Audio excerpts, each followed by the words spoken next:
Partner with eMarketer on data-driven marketing materials. Our custom reports give eMarketer Media Solutions clients the opportunity to generate new category insights through original surveys and analysis. Visit eMarketer.com/advertise to learn more. Hello, everyone, and thanks for hanging out with us for the Behind the Numbers Weekly Listen and eMarketer podcast. This is the Friday show that hates when people say take care. You know why? That's what they tell each other on Jurassic Park.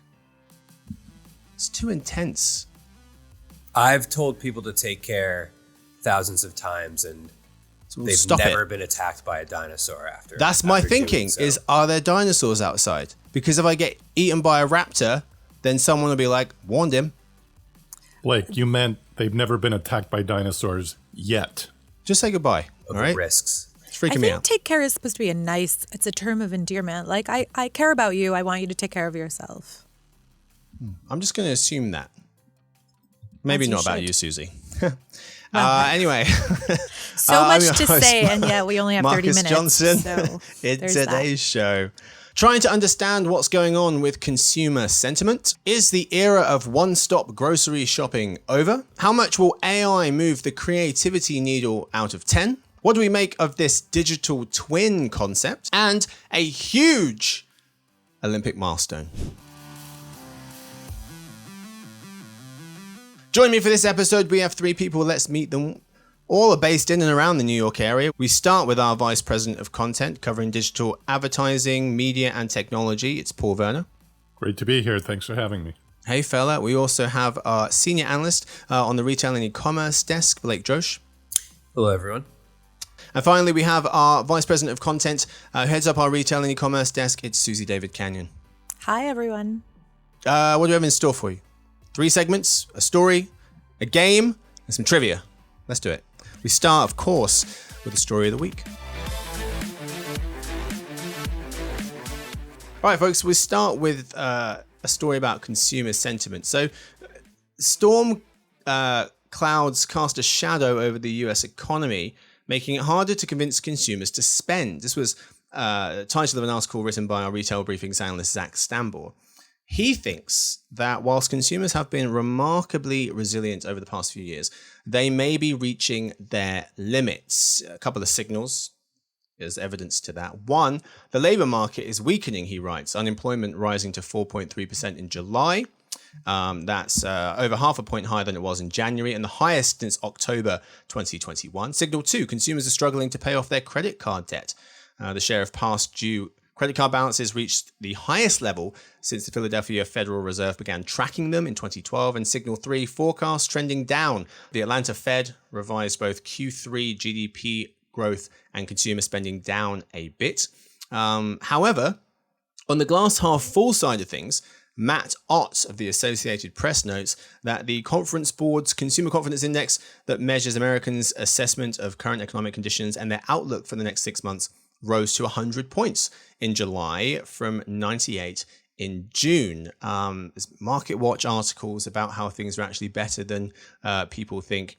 Blake, we'll start with you. Where do you land on the state of consumer sentiment at the moment? I think, the numbers that we're going to see, come out over the coming days are going to say a lot about, what's happening, particularly with consumer spending. So I think on August 15th, we will get fresh numbers for retail sales in the U.S. And that's also the day that Walmart is going to report its earnings. So that's kind of always a good bellwether of sort of the spending confidence that consumers have. And then, of course, there's the inflation index, which I believe is going to come out around the same time. I think, part of what we're seeing happen now is a little bit by design because, keep in mind that, the Fed wants to get those inflation numbers really low in order for that to happen. Consumer spending is going to need to cool down a little bit. I think the question is, are there outside factors, mainly the unemployment rate, that are sort of coming into the mix at the wrong time that is going to have an outsized impact on softening the retail market? And if that's the case, I think that, retailers are going to be in for a pretty tough rest of the year. But I think it's still maybe a little bit too early to be, sounding the alarm. It'll be really interesting to see sort of what we get from the big numbers that come out this month that really tell us what happened in July.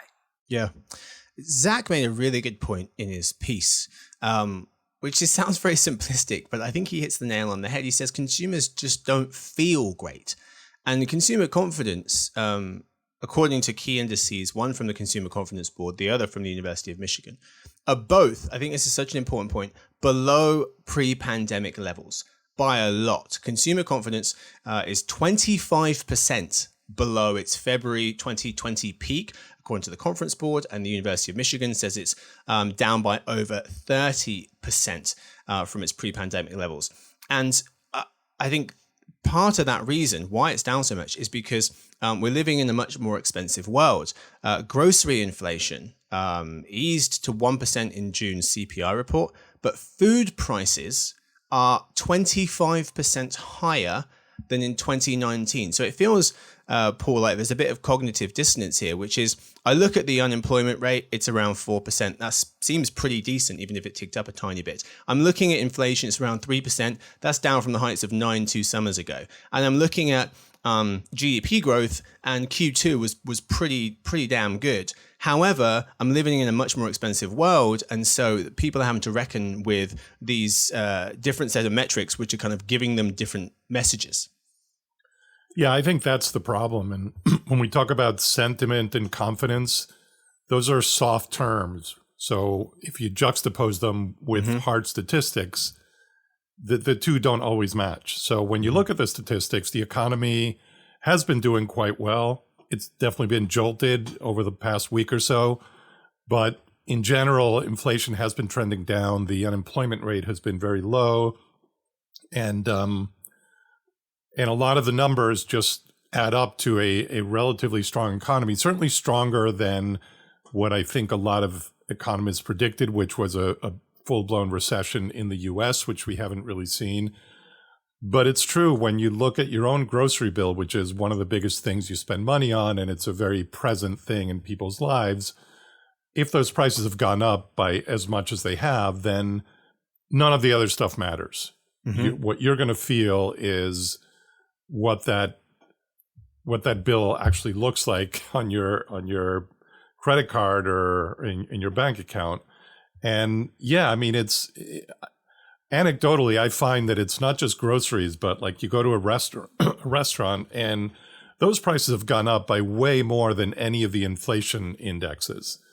I personally think a lot of it is gouging. I think a lot of it is restaurants and grocery chains, which I understand that they have a lot of pressures that they're under. So I'm not saying that they're, like rolling in it and just ripping off consumers. But I think there's been a lot of opportunism with many of those companies just taking the idea that there's inflation and using it to justify price increases that in some cases are gratuitous. You're not the only one. The FTC, the Federal Trade Commission, and Chair Lena Khan are proposing an investigation into grocery pricing to determine why prices and profits remain so high, even as costs appear to have come down. Last part of that was a quote.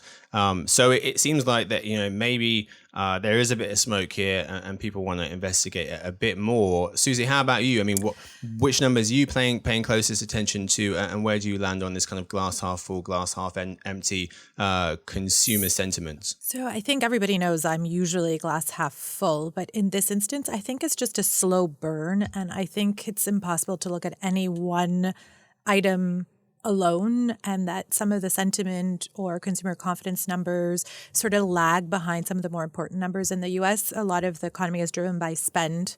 However, people aren't saving as much as they were before, and people are spending more on credit. And to Paul and Blake's point, what you're seeing as your share of wallet, because rent too has gone up, right? At least on the East Coast, West Coast. So all of the big expenses keep ticking up, but your paycheck is not quite keeping up and your savings rate isn't keeping up, and now you're spending more on your credit card and the APR rates are going to go up probably, or it's going to cost you more to spend money than it did before. So everything is kind of going up. So I am worried, but I'm also worried about thinking about it with one particular number in mind, and it's truly looking at it as a whole landscape that is really helpful. And so to your original point around the headlines are so mixed. This week there's been a lot happening this week, so it's really hard for a consumer to know what they should be doing. Paul, you were noting the stock market this week kind of been a bit crazy. It has, but if you look in May, it went up and down by as much as it has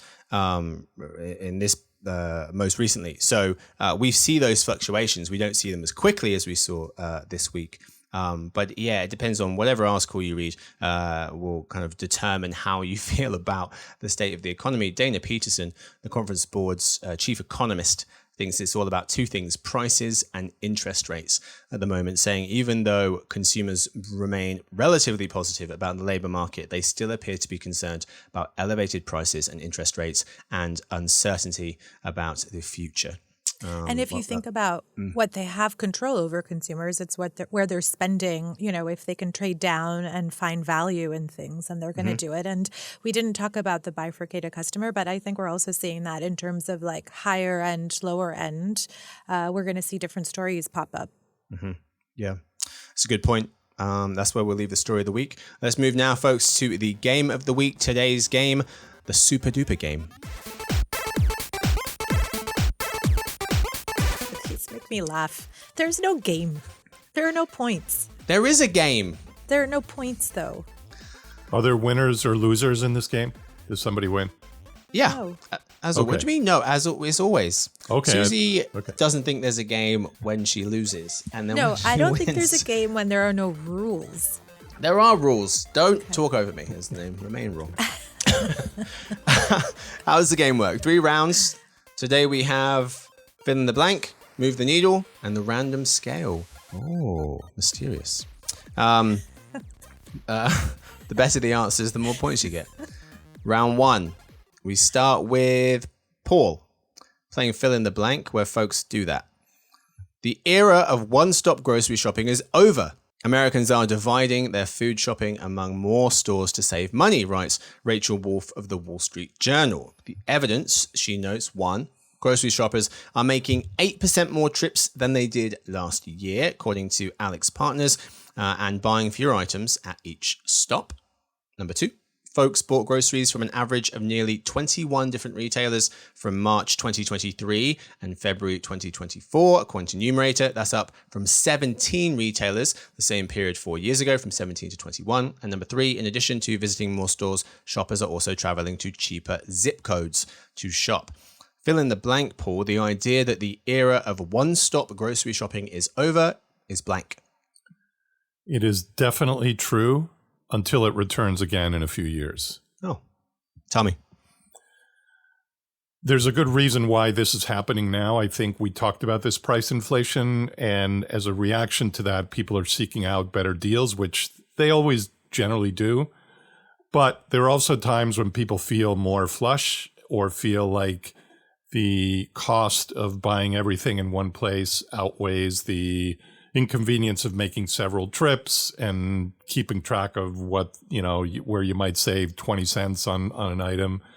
So I think right now the pendulum has swung more toward the budget conscious side, but there's going to be a time when convenience is going to outweigh that. Mark my words, we can come back in 2, 3, 4 years and do another episode, and I'll dig up the transcript to this one and I'll say, I told you so. Mark my words, Paul, was surprisingly threatening. Blake. That's how I roll. Like the take care. Exactly. Like take care, Marcus. Disney villain. Yeah, take care, Marcus. Enough. We talked about this. What's out there? Blake, you're up. His demeanor was so kind, but it was so very cutting. Very cutting. I would say that it is permanent because I think what we're seeing is that diversification of grocery options on both the lower end and the higher end. take. There are a lot of consumers that, given the economic climate, have sought out and are patronizing dollar stores and discount grocers. And we've seen a lot of those types of chains grow. They're building more stores. And I think that they're going to remain popular in the future because, as we've seen, once folks get used to shopping for lower cost goods, they typically don't revert behavior when the economy improves. But even if they do, there's also this growing trend of specialty grocery stores, organic foods, things of that nature. Whereas, if in a better economic condition, there's an evolving market on that end as well. So I think, yes, it's true, but just for a multitude of reasons. Suzy. My word was obvious for the blank. Yes, it's obvious that the one-stop shops are like one shopping trip for everything you need is over unless it's back to school, because you do need the convenience, right? But on a general grocery shopping trip, I think people are very accustomed to certain private labels. Like people will go to Trader Joe's for 3 items. I think it's behavior people were already doing, right? And then they go to the cheesemonger and the meat shop. And if you think about in Europe and all those markets where there's a fish, even in some of the suburbs where they have like Sunday farmers market, right? Like, where do you live? 1947. There is a cheesemonger at Grand Central. Charming world that you live in. There is absolutely a cheesemonger at Grand Central. But all this to say, I think during COVID, everybody did the one-stop shop because they didn't have a choice. I think if they were thinking about budgets and value, they wouldn't be driving because gas is expensive. I just think it's a sticker shock. And so people have to give themselves an excuse as to why they're going to different places. But it's truly because they're looking for the best and freshest items for whatever it is and the brands that they love. And as Blake noted, there are so many more retailers and more options and more retailers are developing private label gamuts. And so it's very normal that by default, you go to the private label you love, which is a retailer. Mm-hmm. Yeah, private labels, one way folks are saving money. But high shares of consumers are adopting various cost-saving measures across the board. If you look at this chart, it shows high rates of adoption of various cost-saving measures. We've got number one is saving money for looking for items on sale, according to Civic Science, ahead of buying a store brand. And then this other research from Ipsos shows that buying brands on sale is again the number one way consumers try to get around inflation before buying fewer products overall. All right, folks, let's move to round 2. And it's Move the Needle. Folks, tell me how much this story will move the needle out of 10. Can an AI chatbot make a person more creative? Research shows it can boost creativity for some, but at a cost, writes Jeff Blumfield of NPR. According to a recent study published in the journal Science Advances, stories written with AI help were both more novel, meaning original, and useful, meaning high enough quality to be published. Researchers from the University College London and the University of Exeter noted that writers who had access to one AI idea did better than those who didn't. But those who had access to 5 AI ideas saw the biggest boost, with their stories judged by a group of 600 evaluators seen as around 8% more novel than humans on their own and 9% more useful. But the study also notes that whilst the chatbot made each individual more creative, it made the group that had AI help collectively less creative, creating a situation where people benefit individually, but the group suffers. Let's start with Blake from Move the Needle. How much will AI move the creativity needle out of 10? Well, I think it depends on what your definition of creativity is. If you're talking about basically like low stakes, like performance advertising creative, then, probably significantly, I'd give it about like a 7. But in terms of like creativity and actual like, artistic expression, 0. Because, this study basically takes an extremely low bar of people who don't identify themselves as writers and gives them, a prompt to write something, which is something that is, very difficult and not, inherently natural to a lot of people. So yes, of course, AI is going to help something go from, really bad to maybe not quite as bad because there's a little bit of aiding there. But I think, this particular study, it's very interesting. So you could go read more about it. But I don't think it really serves as any type of representation on how AI can help either type of creativity. Very good. Suzy. So I agree that the definition of creativity is really important. I, though, gave it a 5, just a regular in the middle, because it just depends on who we're talking about. Is it helping some? Maybe, yeah, we saw in the study. Is it helping the greater good? Probably not yet. I think it's because there's just not enough information that AI is scraping from. And I didn't really think about this, but it kind of makes sense. Like everything is being remixed. So at some point, it's just going to be like one idea that's going to shuffle around. And so then we're going to lose creativity. So today, I think it's probably helpful overall, but still giving it a 5. Paul. Well, since I already revealed myself as someone who is threatening, I'm now going to continue on that path and be judgmental here and say that for people who using AI, if using AI makes them more creative, then maybe they're not that creative in the first place, or they produce work that's sort of, borderline quality work, and the AI can elevate that. But AI, by definition, or by its nature, is derivative. So it's not going to really produce original work. When I think of creativity, I think of originality. So it really does come down to, how do you define creativity? Do you define it as just simply creating something that gets a job done, which is how I think this study has defined it? In that case, yes, I think AI is going to accelerate that. But if you define it as an idea that actually speaks to people and that's going to have lasting impact and that may influence other people, that's a much higher bar. And I don't think AI is very good at that. Mm-hmm. Yeah. A big question here, I think, is what's the goal of using a chatbot? And Annalee Newitz, a science fiction author and journalist, I believe was quoted in this piece, said creative writing is, quote, humans communicating with other humans. Even if something is badly written, even if it's not very creative, if it's written by a human, then it's fulfilling its purpose. So, a lot of different ways to interpret this question. Some fantastic answers, folks. Let's move to the third and final round. We have the random scale, where folks have to tell me about the chances of something happening using the random scale. Today, we're talking about Meta, letting people create AI versions of themselves. There's a story from Alex Heath of The Verge. It's Meta's new AI studio lets Americans create AI versions of themselves or agent or assistant in Instagram, WhatsApp, Messenger, and on the web. Mr. Heath explains that the pitch here is creators and business owners will use these AI profiles to talk to their followers on their behalf. US Instagram users can access AI Studio via its site or by starting a new AI chat directly in Instagram. Folks can also try out AI characters that other people have made. Meta says that AI profiles are clearly labeled wherever they appear. The random scale today is, what do you make of this digital twin concept, creating an AI version of yourself? Your possible choices on today's scale are, first of all, it will take some time, but folks will slowly but surely start to adopt this, or this is a terrible idea. Suzy.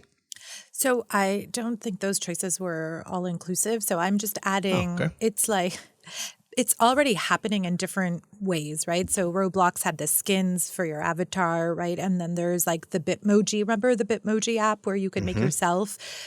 Instagram, Meta, all of these guys, that suite of brands tried with stars already, right? They were piloting with actors and actresses to do, but not with their voice because they didn't want there to be confusion.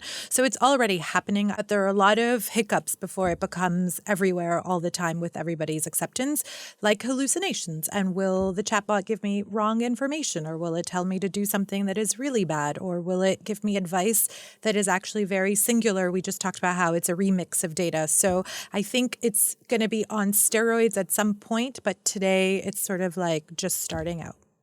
Okay, nothing you said was even remotely close to the scale. Didn't even attempt to answer the question. I did. It's like the judges have made a note. Don't worry. It's been noted. That will at some point by default be accepted. Let me check the scale. Not there. Okay. Suzy, you can still win in my dreams. Thank you. I did already, actually. The only As did place the where Armenian you have a Olympic. chance. Congratulations to them. Thank you. I'm going to go with option A. I think people will adopt this. And, having been threatening and judgmental, now I'm going to reveal myself as arrogant and say that I already have a digital butler, so I'm way ahead of the game. He's not digital. He is now. I just decided that. I'm also going to be cynical about this and say that the reason this is going to happen is so that Meta and other platforms that encourage and provide the tools for people to basically clone themselves, they're going to do it so that they gain more users, because it's just basically going to double the user base. Do they count? That's so funny. Maybe. I mean, they'll make a count. They make the rules, right? Yeah. Business accounts counts. And if you have more than one account as an individual, that counts. So maybe. Yeah. Mark but my you're words. using it for different purposes. The chatbots are different. It doesn't matter. It's like an extension. They're still going to count it. They're still going to count it as two separate accounts. They'll charge you more. You're up. Blake, you're up now. Thanks, Marcus. I'm going to go with this is a terrible idea and it will not take off. I just don't see the use case for it. I don't see how the AI is ever going to get so advanced that it can accurately reflect, the cadence of all of these individual users. I mean, maybe some of the largest, most, public accounts, sure. But, for it to be able to scale, it's going to have to sort of adopt the personality of accounts that it really doesn't know that much about. And that sort of leaves the other side of it just being basically a useful chatbot helper tool for brands and otherwise. But I don't really see how that's any different between, just using some sort of generative AI, fact-finding functionality. It doesn't need to be, this whole idea of branding it as a user clone doesn't really make any sense to me. Yeah, a great point. Others already offer this. Character.ai, Replica. They offer designed chatbots that people talk to. But yeah, will this help this concept catch on? We shall see. All right, folks, we count the scores. There are no scores. There are scores. Come on. Suzy came in last place. Obviously. Paul second. Blake is this week's winner of the Game of the Week. Congratulations to you. Thanks. You get the championship belts. I do think that even though I am the most polite, I also have the best answers. Nice try. They were very concise, thoughtful, intelligent, very clear, direct. So I would like to, just congratulate myself on the win. That's all I've got. Thanks, Marcus. You're welcome. You guys are so annoying. It's very real. Well, let's go to the replay booth. Stuart, who runs the team up in the replay booth, what did you think of the scoring today? Well, let me take a look at the official scoreboard and the score card, because we do keep score. That's what Stuart does during the episode. I'm going to cross-reference that with the actual rules, and I will confirm that Blake is the winner. Blake is the winner. I had my Congratulations, Blake. feeling, Suzy. Thank you. So rude. Suzy, since it's the Olympics, let's pretend you got bronze. I did get also bronze. known as last place. Let's Third. move on. No, Congratulations it's to third. Blake. He wins the championship belt, the game of the week. Let's move to dinner party data. This is the part of the show where we tell you about the most interesting thing we've learned this week. Let's start with Blake. So I learned that Michelangelo wasn't originally chosen to paint the Sistine Be one of the Chapel. first four turtles. Oh, sorry. Did you know this? No. Yeah. So he was someone's second choice? Yeah, he was. So at the time of Michelangelo's rise, it was actually the painter Raphael who was chosen by Pope Julius II to work on the Sistine Chapel. But there was a bit of a rivalry going on between Michelangelo and Raphael because Michelangelo's fame was growing and he was making a lot of money from all of these commissions, and he was stealing some of Raphael's business. So Raphael basically convinced the Pope to hire Michelangelo instead, hoping to prove that Michelangelo couldn't really paint and that he was limited to just being a sculptor. But obviously his plan backfired when Michelangelo obviously completed the Sistine Chapel. The whole time I was just thinking about the Ninja Turtles. Anyone else? Well, you guys just the moral thought. of the lesson is I'm Michelangelo of the Weekly Listen, and that I'd be Leonardo. you could try really hard to be Donatello. paint the Sistine Chapel, but I'm the one painting. Suzy can be Raphael. Yeah, the one. No, I want to be a girl turtle. Oh, all right. We'll have to. We'll figure something else out. Thank you. With the dress.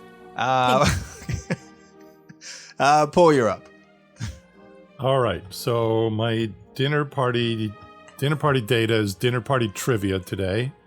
And we're going to do rapid fire 5 very quick trivia questions about the Olympics. You ready? Yes. Where were the first Olympic Games hosted back in 776 BC? And I remember because I was there. Olympia. Marathon. Suzy? I was going to say Rapid Greece. fire, Suzy. Greece. You guys took my answers. Well, I meant what city? Oh, Olympia. sorry. Olympia. Very good. I mean, we slack the answers Sorry, go on, then. Paul. So the Michelangelo of the Weekly Listen gets it wrong by saying marathon. Good try. I had to mix it up. Marathon's a really good restaurant in Montreal. Greek restaurant. It's one of my There you go. favorites. The first modern day Olympics Games were held in 1896 in what Greek city? Athens. Yeah, Very even good. I knew that one. What was the first U.S. city to host the Olympics? LA. I agree. Michelangelo, you have an answer? Paris, Texas. You're all wrong. St. Louis. Oh, really? I was And this closest. one, I guarantee that no one's going to get this one. Oh. Who is the oldest that male was- athlete or the oldest athlete, period, to win an Olympic gold medal? 47. Was it this year? No, who? It's Who? one of the swimmers. 47 still. Michael Phelps. No. Michael Johnson. Okay. Michelangelo? Larry Bird. Michael Angelo. No, I know. It's the tennis player, Djokovic. Djokovic. Sorry.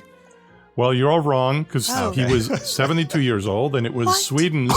Sweden's Oscar Swan who took gold for shooting Curling? in 1920. Wow. Oh, All right, sir. last question. Okay. True or false? In ancient Greek times, Olympic athletes competed naked.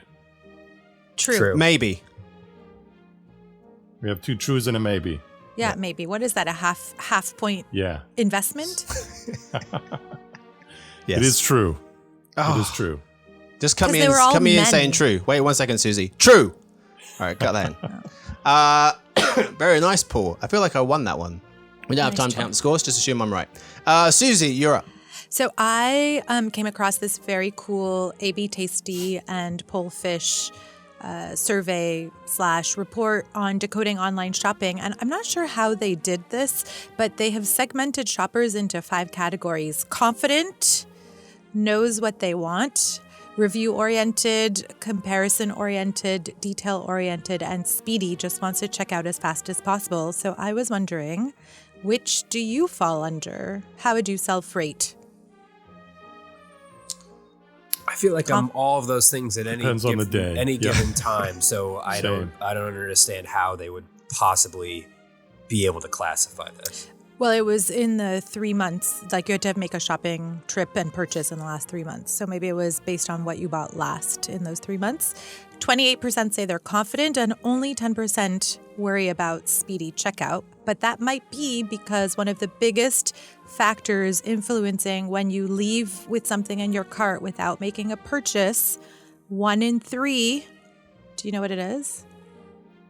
The payment method that you wanted to use is not accepted. Wow. 1 in 3. It's huge, right? Now this was a global, but that's the overarching global number. There are different numbers depending on the countries. And what frustrated most, again, globally for online shopping, slow loading website number 1 for the globe. Wow. Yeah, that one makes sense. Very good. All right, folks, I got one for you real quick.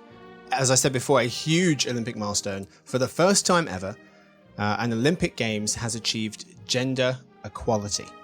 So Pallavi Rao of Visual Capitalist was noting half of all competing athletes at Paris 2024 are women, according to the International Olympic Committee. In the very first Olympics, modern Olympics, 1896, in the very first one, women weren't allowed to compete. At the next Olympics in Paris in 1900, they were, but just 22 women took part in 5 sports: tennis, sailing, croquet, equestrian, and golf, representing 2% of the entire competition. Elena de Portelet, a sailor representing Switzerland, became the first woman Olympic champion. That was on my trivia question list, by the way. Really? Yep. Damn it, Paul. Where was that earlier? I just had a sense that you were going to bring it up, so I left it to you. In 1960, sort of like Raphael and Michelangelo.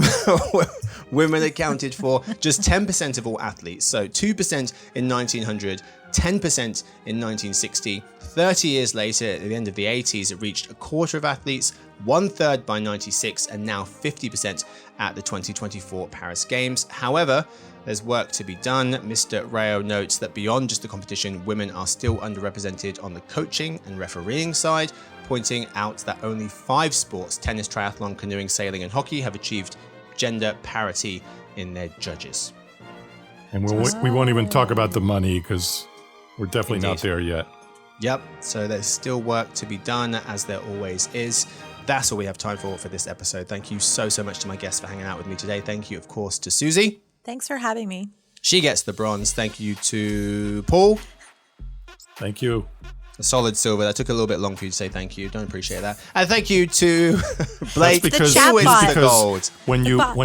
When you introduced Suzy, you said the bronze before you let her say Oh, thank I you. see. So I was waiting for the silver. That's why I prefer hesitated. Suzy's excuse. Chatbot Paul. Blake, congratulations. You get the gold. Thanks, Marcus. Take care. Yes, indeed. That was awesome. Well played. Thank you to Victoria, who edits the show. Stuart runs the team. Sophie does our social media. Lance does our video podcast. Thanks to everyone for listening in. We hope, of course, to see you on Monday for the Behind the Numbers Daily and eMarketer podcast. Happiest of weekends.